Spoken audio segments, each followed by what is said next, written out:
Chapitre politique, le parti Génération NC a réuni la presse ce matin à Nouméa pour présenter son projet de société intitulé La réunification calédonienne. Un projet qui veut en finir avec les clivages loyalistes, indépendantistes pour franchir une étape décisive vers une Calédonie une et indivisible.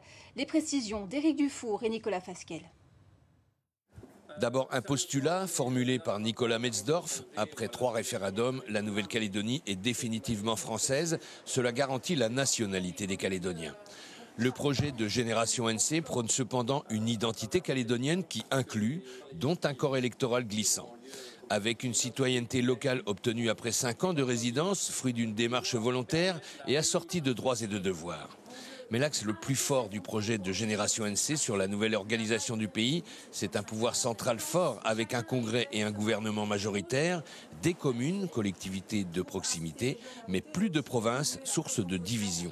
Ça implique de facto la suppression des provinces qui, aujourd'hui, pour nous, n'ont plus lieu d'être parce que, justement, elles participent au clivage des Calédoniens, sans compter ce millefeuille administratif qui complique la vie des gens et qui, surtout, nous coûte cher. La paix promise par les accords est là, mais les clivages aussi. Génération veut réunifier le pays avec un drapeau commun. Une fête citoyenne célébrée le 26 juin, date anniversaire de la poignée de main de Jacques Lafleur et Jean-Marie Tjibaou, et le changement de nom du pays qui deviendrait tout simplement Calédonie. Et parmi les instances consultatives, un Sénat calédonien avec une place préservée pour la coutume. Le Sénat coutumier sera représenté au sein du collège culturel et coutumier qu'on a mis en place au sein du Sénat calédonien.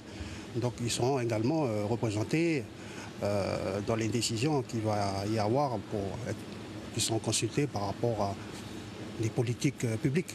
Donc les coutumiers seront également écoutés. Mais on donnera bien sûr une place plus conséquente aux 8 conseillers.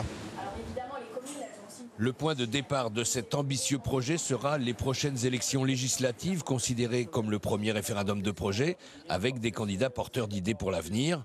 Le nom de ces candidats, plutôt dans une mouvance La République en marche, reste un secret bien gardé. Et la porte-parole du mouvement Génération NC, l'invité de ce journal, Nina Julier. Bonsoir. Bonsoir. Former une Calédonie une et indivisible avec un premier fondement, ce pouvoir centralisé fort qui supprime les provinces. Et cela veut dire que les délimitations géographiques, l'administration demeureront-elles et que les compétences, elles, seront rétrocédées à ce pouvoir central ? Nadine, si vous me permettez, avant de répondre à votre question, je voulais avoir une pensée particulière pour les familles des disparus de Yaté et puis aussi pour tous ces Calédoniens qui ont subi de plein fouet les dernières fortes pluies et qui se trouvent aujourd'hui vraiment dans des situations très compliquées, notamment au Mont-d'Or. Effectivement, donc, on vient de présenter notre projet de réunification calédonienne.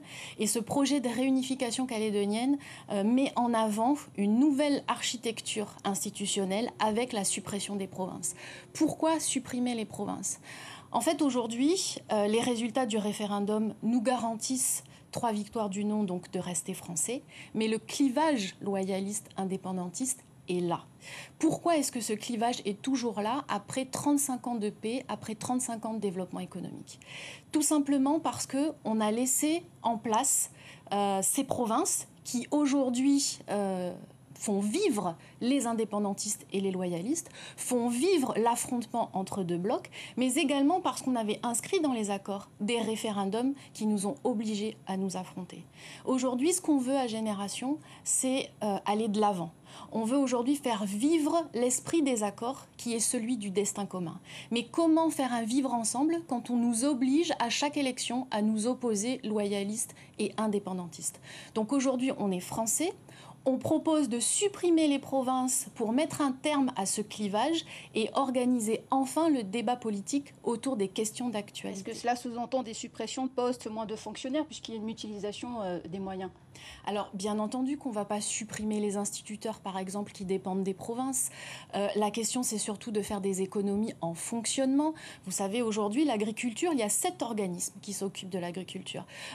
Pour l'enseignement, il y a plus de 10 structures qui s'occupent de l'enseignement en Nouvelle-Calédonie. Donc l'idée, ce n'est pas de supprimer des postes, mais c'est de faire des économies en fonctionnement. Vous voyez, aujourd'hui, il manque 40 milliards dans les caisses. Mais c'est parce qu'on a un millefeuille administratif qui nous coûte beaucoup trop cher.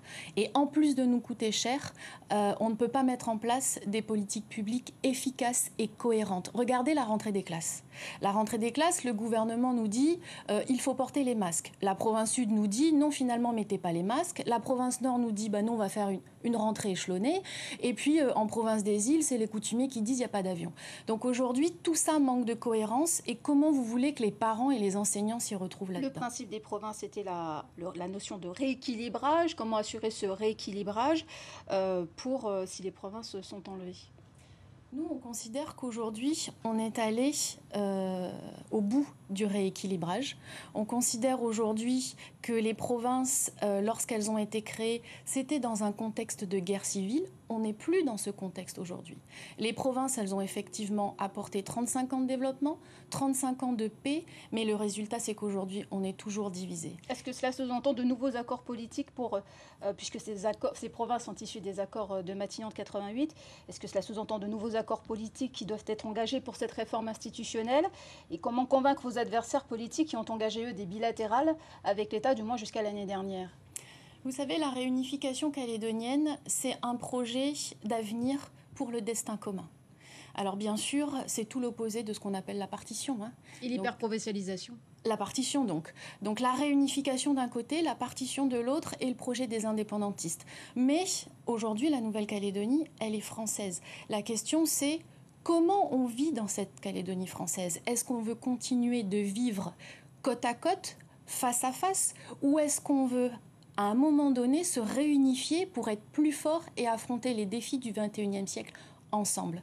Vous savez, nous, on ne veut plus réfléchir en fonction des indépendantistes. On n'a pas à penser pour eux. On n'a pas à proposer un projet en essayant d'imaginer quelle va être leur réaction. Il faut bien discuter avec eux. Et à partir de quand ? Bien sûr qu'on discutera avec eux, mais aujourd'hui, on porte notre projet.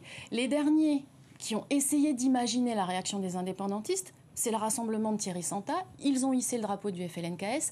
Résultat des courses, on a eu 3 référendums. Donc nous, aujourd'hui, on a un projet pour les Calédoniens, un projet de vivre ensemble, de destin commun, de citoyenneté ouverte et inclusive, avec un corps électoral glissant. Et c'est ça qu'on veut présenter aux Calédoniens. Et nous en rediscuterons sûrement dans les mois à venir. Nina Julier, merci d'être venue sur ce plateau. Merci.